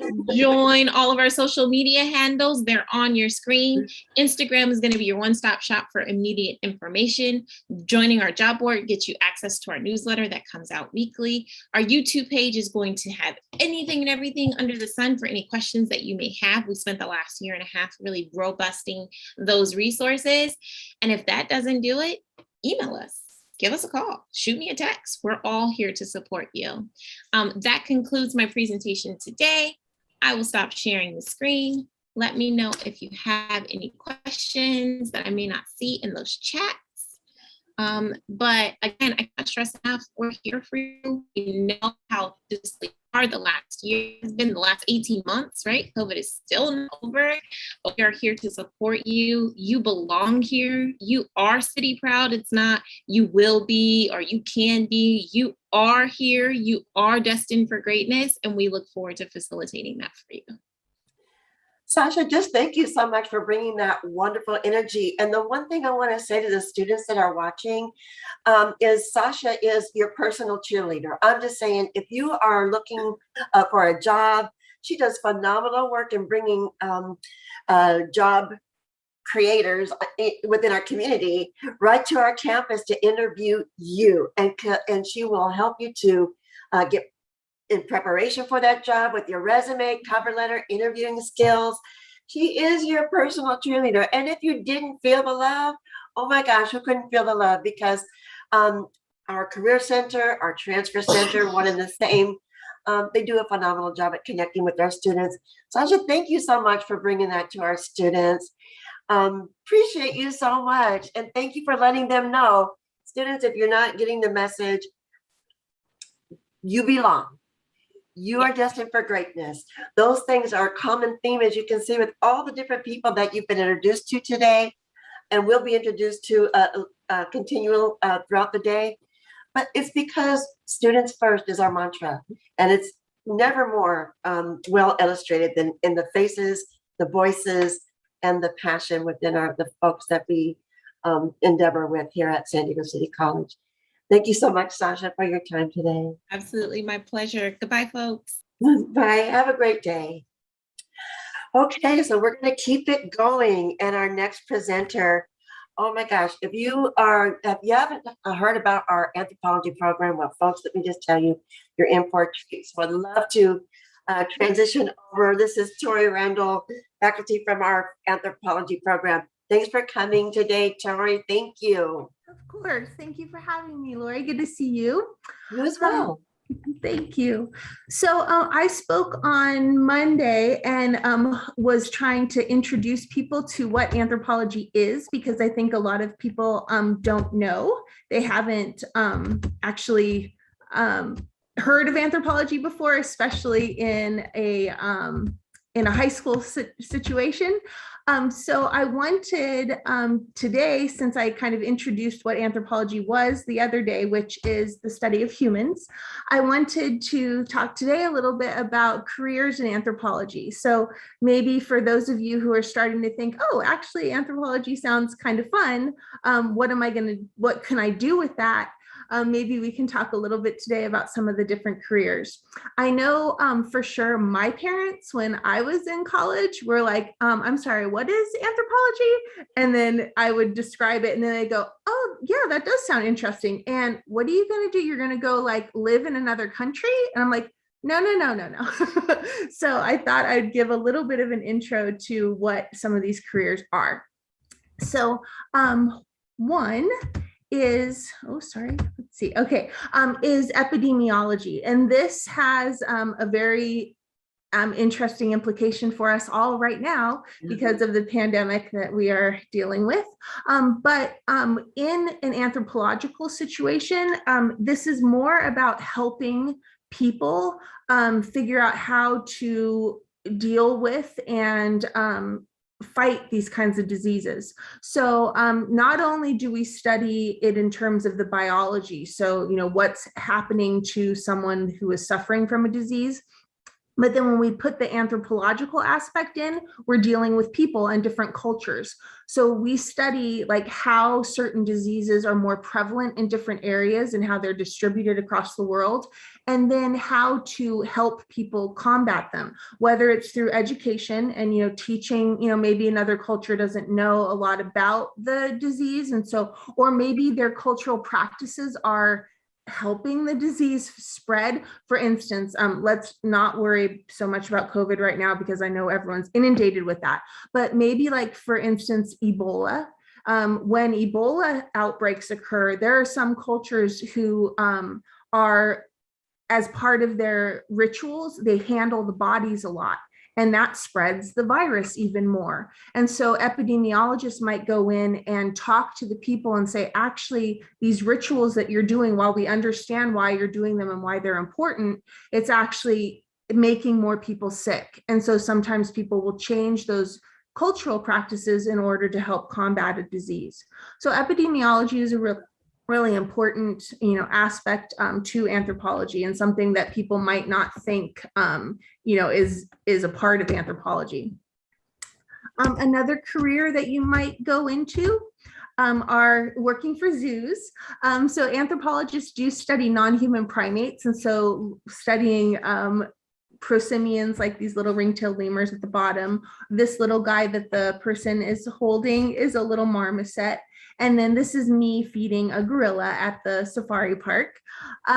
So studying how these animals that are a lot of times endangered, especially primates, that are more than half of the primate species in the world are endangered. So studying how to learn about their behaviors, but also how to help them become more prevalent in a zoo situation. So zoos are interesting because they're helping, protect and save animals, but they're a really small population. There's usually a little tiny group of these animals in a zoo, and you can't just let them start breeding with everyone because there's going to be breeding amongst family members. And so zoo careers help you learn how to do transfers with other zoos and make sure that the genes are getting spread around in the populations. So zoo careers are very fun, and you don't have to, you can be trained in primates, but then the studies that you use for behavior and how to study behavior can be translated to other animals. So you could end up working with other animals as well. But zoos are very fun to work in, of course. Museum careers, museums are very interesting. There's a lot of care for collections. There's how do you keep these collections safe? How do you teach people about the collections? How to do exhibit designs that help further this information for the public. So this is, again, another really fun job that anthropologists can do. There's also just the education aspect to it. You're trying to educate the public. It doesn't have to be that you're just working with artifacts. You can be trying to, teach people about the artifacts as well. We have archaeologists. This is very prevalent here in California. We have a lot of CRM firms. CRM stands for Cultural Resource Management. These are archaeologists that are working with construction companies. So when a construction company is building and digging, there's an anthropologist or an archaeologist on site to try to stop them from hurting anything that's important. So whether it's, a specific burial of one person and they find a skeleton and they have to try to save it, or they might be working in an area where there's been a whole cultural group that was living in that area and they're trying to save the actual archaeology site. So CRM firms, this is a really big deal. And here in San Diego, and we have, I mentioned the other day, we have a archaeology class where you can actually go and dig, and the CRM firms come to the class and hire our students. So this is a very important aspect of anthropology. Then we have forensic science. So this would be forensic anthropologists are specifically tasked with identifying human skeletons. So like a medical examiner or like a coroner might have to identify a body, a forensic anthropologist has to identify a skeleton. So it's a little different. They don't have quite as much information. They can't look at the body and see, is this a male or a female, or do they have a tattoo, or do they have a birthmark? Like, they don't have the skin. So by looking at the skeleton, they can try to do those same things and try to understand if it's a human, first of all, and not an animal, if it's a male or a female, how old the person is, those kinds of things, how tall they were. So they can try to then match up that skeleton with missing people or potential victims and try to identify who that person is. Then we have corporate careers. This one is where businesses will hire anthropologists to help reach people in different cultures. My favorite story for this one was I had a student who went on and worked for a razor company, and her job was to watch women shave their legs and try to figure out like the best razor and what women, how they were doing. Were they putting their leg up on the side of the shower, or were they putting it like down straight and bending over and it was, hilarious. Like, you never think about that, but they wanted someone to talk to different cultures and see how they might be able to sell more razors. So, but working for big companies or small companies and seeing how you can attract, different consumers through anthropology. And then lastly, we have academia. So this is where a lot of anthropologists will end up going for their careers. This seems to be a more popular one. So this would be teaching students. So here we have, this is our lab at City College, and me teaching a student about osteology. This is Dr. Tim Gross, who's our archaeologist, and he's working in the field at our site that our archaeology students work at. And this is Jennifer Syme teaching in a classroom at, actually this is a class at Mesa, but here in our district. So that was just a quick introduction to some of the fields of study that you could go into, and then jobs that are actually out there that anthropologists can do. So I hope that this might help you determine that anthropology might be a field that you're interested in and might want to go into to study. Thank you for having me, Lori. Tori, I thought I was wowed on Monday, but I appreciate the way that you connected, Monday's lesson, if you will, or your presentation to now, because I didn't realize how many jobs that folks can go to after studying anthropology. That is phenomenal. And it made me think of, we have the Museum of Us, of course, right up the street in Balboa Park. And they have an educational director position available. So I'm assuming that that would be a good fit for an anthropologist, right? Because part of it is education, right? Yeah. Oh my gosh. Well, thank you for bringing that information to light for us, because now I know how to connect a major with a field of careers. And so thank you for doing that. You're welcome. Thank you very much. And thank you for bringing to all the joy that you get in teaching to our students. So students, I'm telling you, this is such an interesting career path for you through anthropology. I hope you connect with Tori. Thank you for coming again, Tori. Hope you have a great semester. Thanks, Laura. You too. Thanks, Bye, everyone. you. Take care. You Bye-bye. too. Bye. Thank you. Bye-bye. Okay, so next we're going to transition into, oh my gosh, one of my favorite people. And Elizabeth, I have to tell you, thank you so much for filling in on Monday for some gaps that were, arose out of whatever reason. But thank you so much for knowing so much about City to be able to talk to the students about all these things at City College. So appreciate you. Oh, thank you, Lauren. You're absolutely the best resource on campus. And I really love being able to work with you in so many different ways. And I'm so happy that we have all these terrific students learning about programs. And gosh, Tori, I want to take your class. Me too.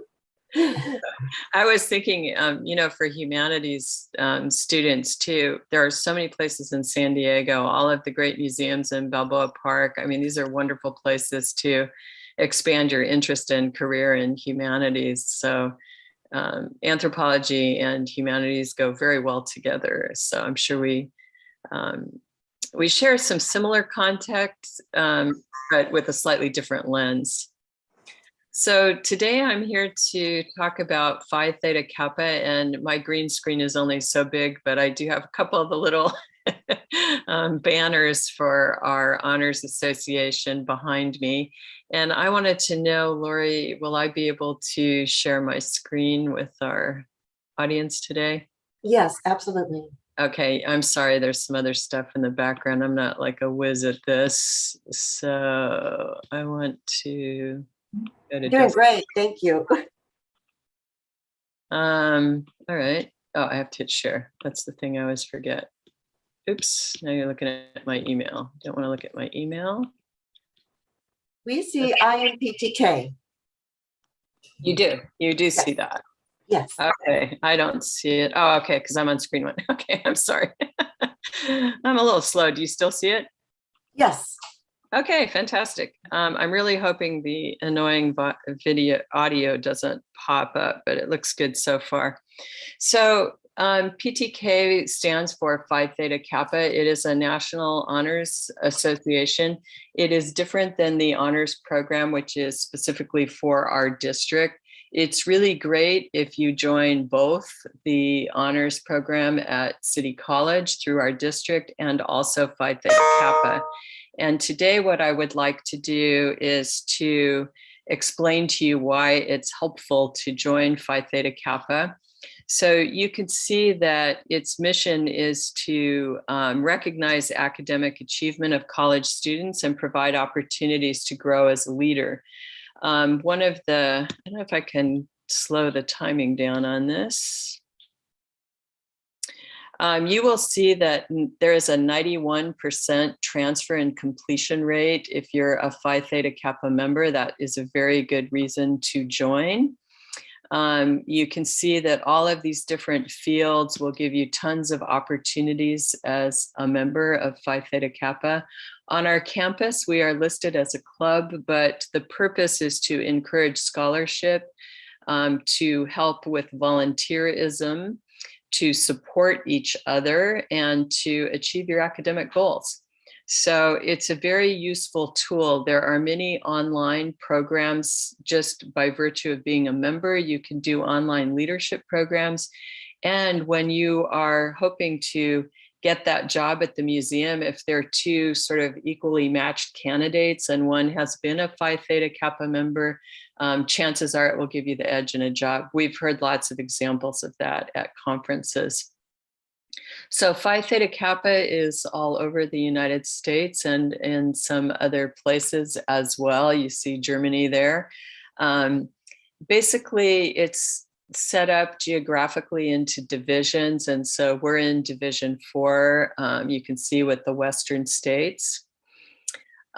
Sometimes people think that maybe it will take too much time. You're not a tech student and you're not planning on transferring. It's very helpful for people that have certificates as well.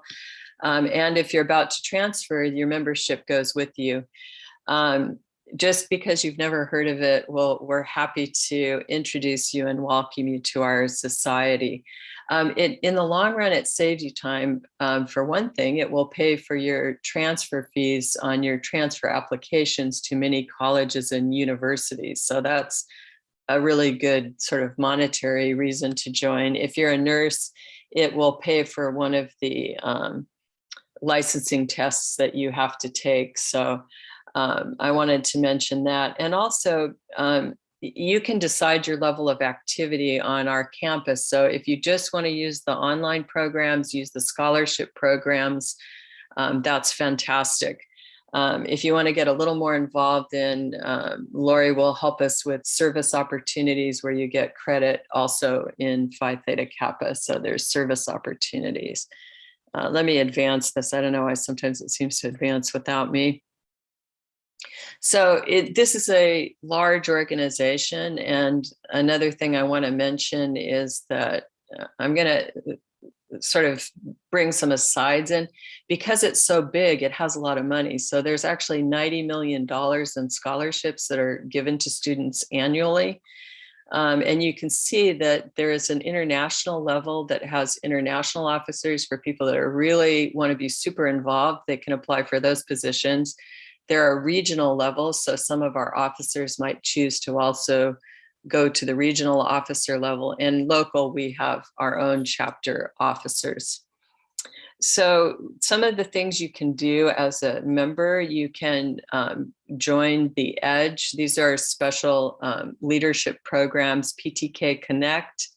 There is a common scholarship application. So you don't have to apply for individual scholarships. You just put all your information in one place. And then it finds the scholarships that you're eligible for. And so it's one scholarship. That's fantastic. Okay, I'm really focusing on scholarships because that's the main reason. I think our students will want to join and benefit. So I already mentioned $90 million. A lot of transfer scholarships, so they will reduce fees just going out the gates by virtue of being a PTK member. Of course, in the times of COVID, we've had to do a lot more on Zoom, also at the national level, but there is an international convention every year, the Honors Institute, regional conferences, those will largely be done by Zoom this year. And there's special officer training as well. PTK will offer letters of recommendation. And there are also corporate partners like Geico that will give you special offers. So that's kind of nice too, little benefits. So if you want to join our society, you do need to go. Lori, I know you're here and I know you're going to help me with this, probably with the screen share. You did it on Monday. Would you be able to pull up the club page real quick and show them the membership form? Sure. Can you please stop sharing and then I can do that? Okay, so we always have an induction ceremony. Yeah, I guess there was a few more, one last slide. So some of the benefits are the recognition that you have for being a good student, and PTK in the time of COVID is asking for a 3.0 GPA, and then there's a lot of support to help you maintain that good grade point average. This is why employers will pick you over an unknown candidate, because you've already been vetted by this society, and so it's very useful for you in the future.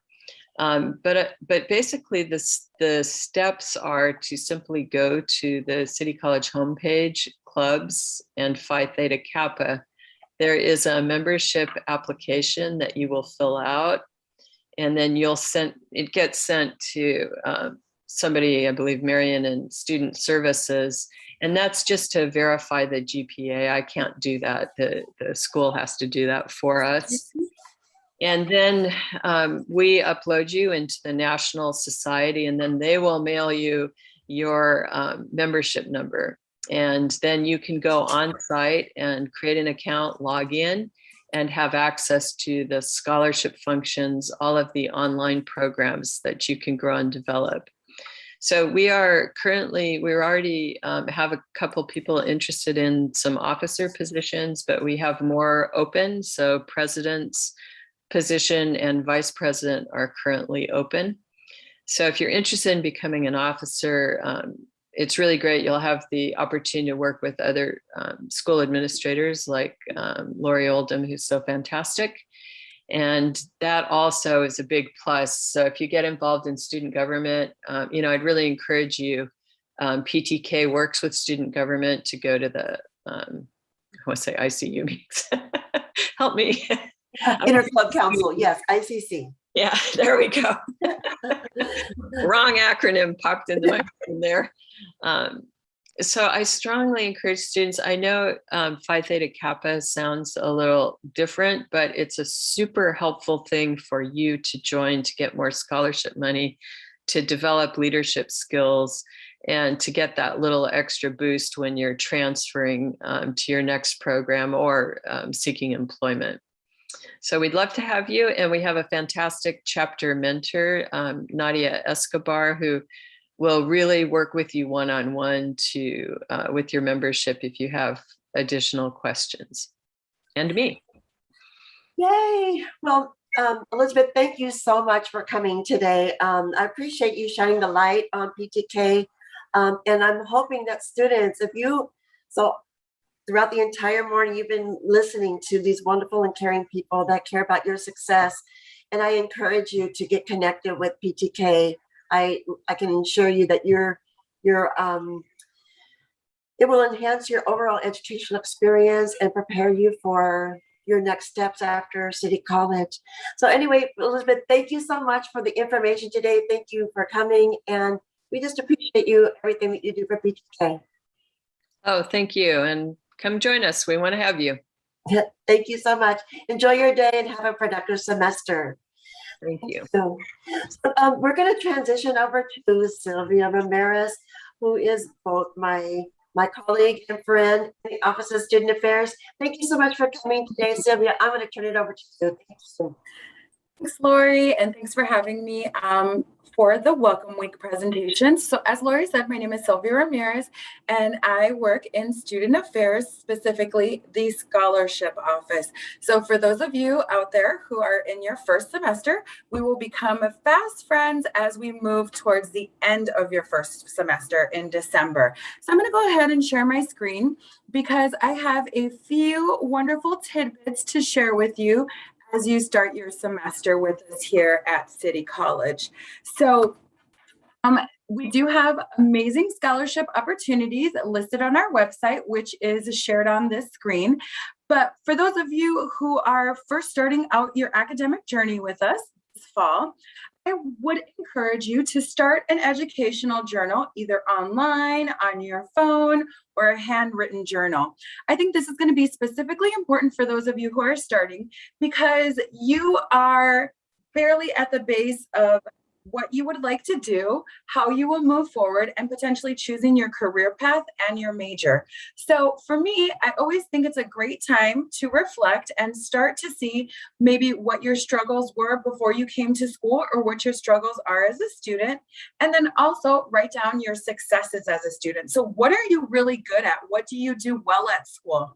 If you could start a journal and write down what that looks like today, and then maybe take a look at it 2 weeks from now, 3 weeks from now, as we're in the middle of the semester, and then reflect on them and kind of write where you are now. I think it's important to keep track of your academic journey because in the end, when we are looking at scholarship questions and essay answers, you want to have a note of all the things that you struggled with, that you overcame, and all of the success that you've had throughout the semester. I know that that might sound like a little overwhelming for some of us, but actually it's going to be extremely helpful for you when you're trying to answer questions as we move through the scholarship process. Other questions that you should really consider answering are, why did you choose to come to college? A lot of you may be in the exploratory stage where you're unclear as to what your major is going to be. You're unclear as to maybe what you even want to do in the future. So that's going to be a great question. It doesn't mean you have to answer it today. It's just important for you to write it down, and maybe you'll be sitting in a math class, a psychology class, or one of your communication classes and hear something from your instructor and say, yes, that's exactly what I want to do. And then you can jot that down as your answer, and that answer will continue to develop as you move through the semester. Another question that I would love for you to ask yourself is, what motivates you to stay in school? What passion drives you? Why are you here? What would you like to accomplish? What would you like to do in the future? So if you're unsure as to what that looks like, once again, just write down the question and be open to what that looks like. If you've chosen your major, let us know why you've chosen your major. If you haven't, don't feel pressured. The first year of college is usually one of those where you discover what you like and discover what your major is going to be after you take a few classes. And then a great question is, what are you passionate about? That doesn't necessarily have to do with school, but what you as a person are passionate about. What could you do more of? Potentially, are you an athlete? Are you passionate about sports? Do you do volunteer work? Are you passionate about saving the ocean? Are you passionate about saving the turtles? Let us know what you're passionate about, because that passion can sometimes turn into what you choose your major to be, or it can also create a career path for you. So these are all things that I want you to start focusing on so that we can learn how to create a scholarship essay.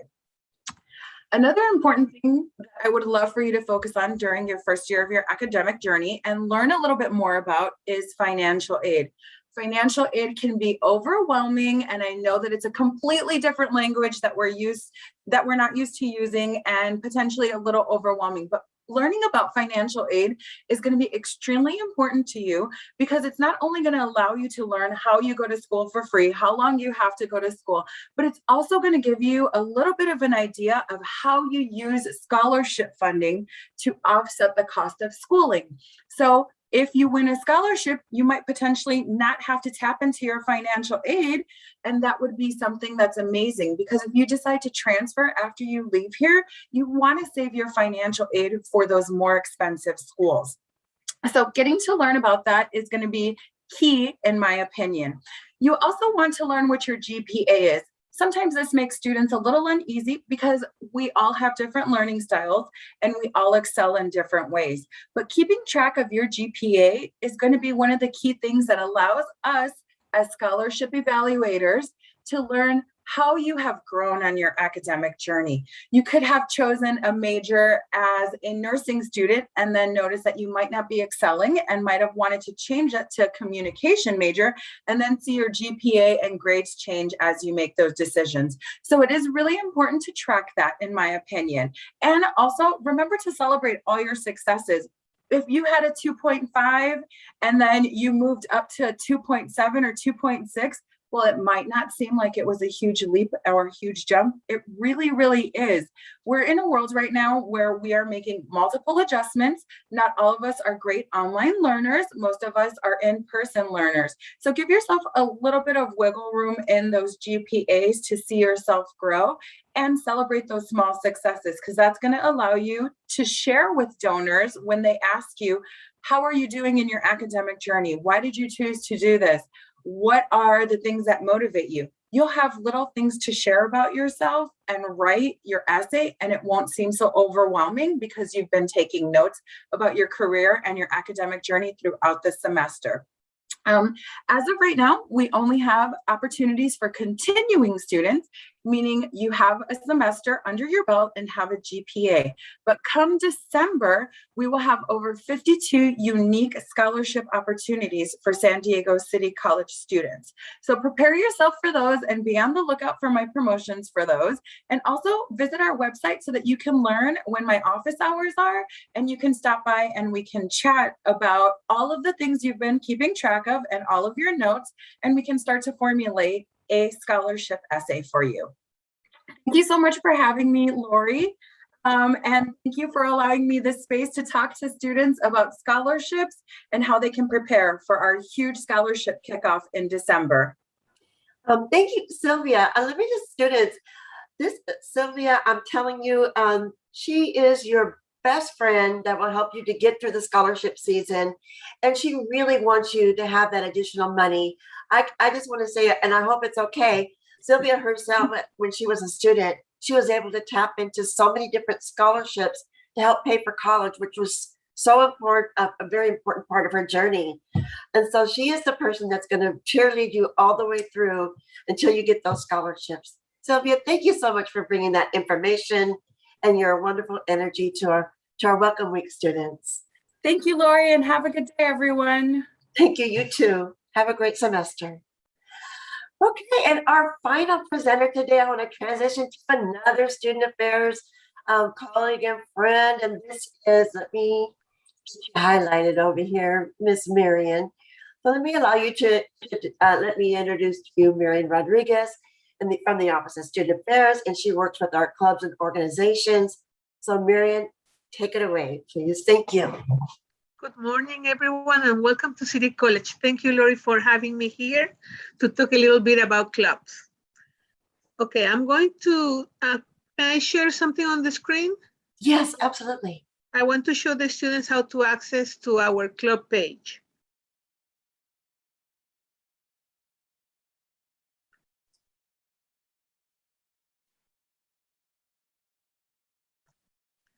Okay, when you are in the main page of San Diego City College, please go to Life at City, and you will see that here in the left, we have the clubs tab. You click on that, and it will show you all the information that you need to know about clubs. Here you will find a list of the clubs that were active the last academic school year. This is subject to change because usually all the clubs have to reapply to continue being active during the fall. So we're going to receive more applications this fall. And if you don't find anything that you like here, you can also create your own club. Here you will see the name of the club, the name of the advisor. And if you click here, you can shoot them an email to ask them how can you join them or if you have any questions. Here is the name of the president of the club, and here a little synopsis of what is the purpose of that club. Let me close this. Give me 1 second.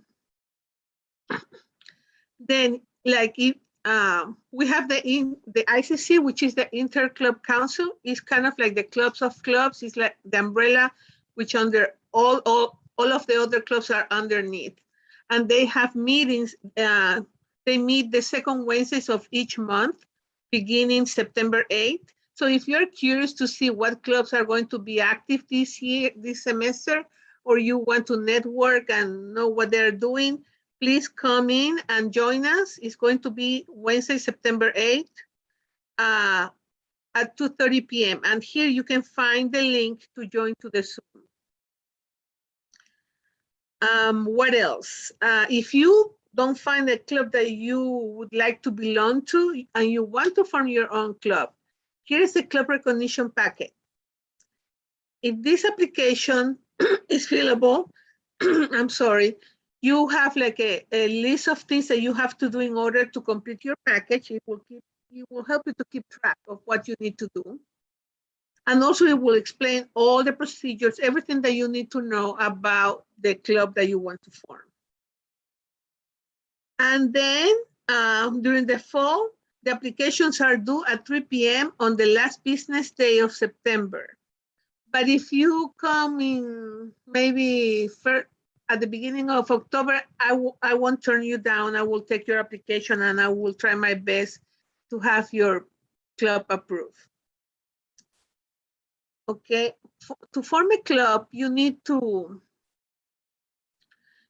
have an advisor, which has to be a faculty that is full-time faculty, not an adjunct faculty. And you need at least 6 persons to be part of your club.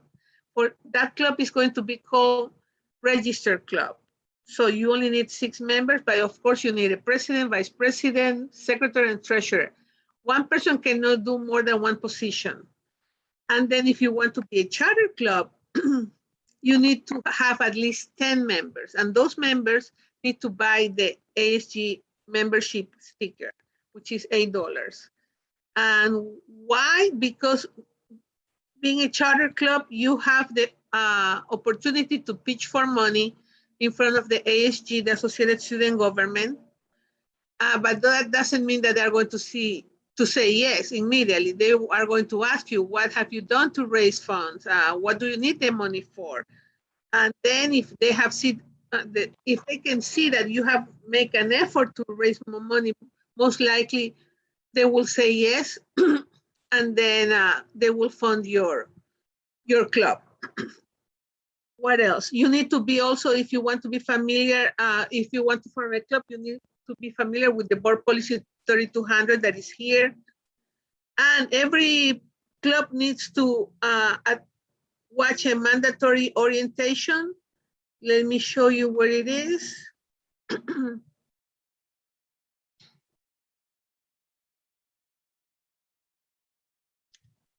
Here, when you click here, it opens a PowerPoint presentation telling you everything that you need to know about clubs. Okay. So if you have any questions, Lori, that maybe I forgot to cover something else, please let me know. Mary, that was a great overview of our student clubs and organizations that we currently have and how to get involved in creating a new club.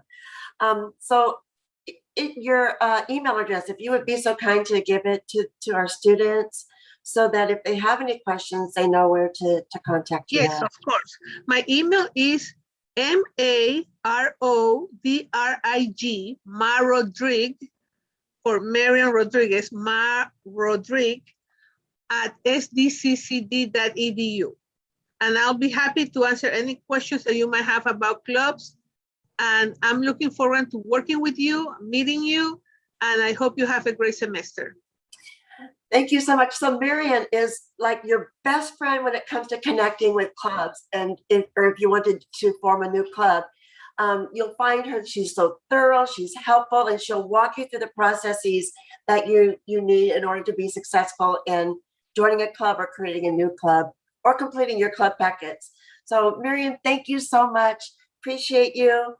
And I'm just going to thank you for coming. What I'd like to do is now to just say, I want to thank everybody for coming today. And thank you for tuning into San Diego City College's YouTube channel. Thank you so much for joining us. Thank you for choosing City. And we choose you as well. Here's to a wonderful and productive semester. I look forward to meeting many of you and hope you have enjoyed a day. Don't forget that we have our next session for Welcome Week starting at 3:30 this afternoon. So until then, have a wonderful day. Stay cool out there and stay safe. Take care. Bye now. See you later.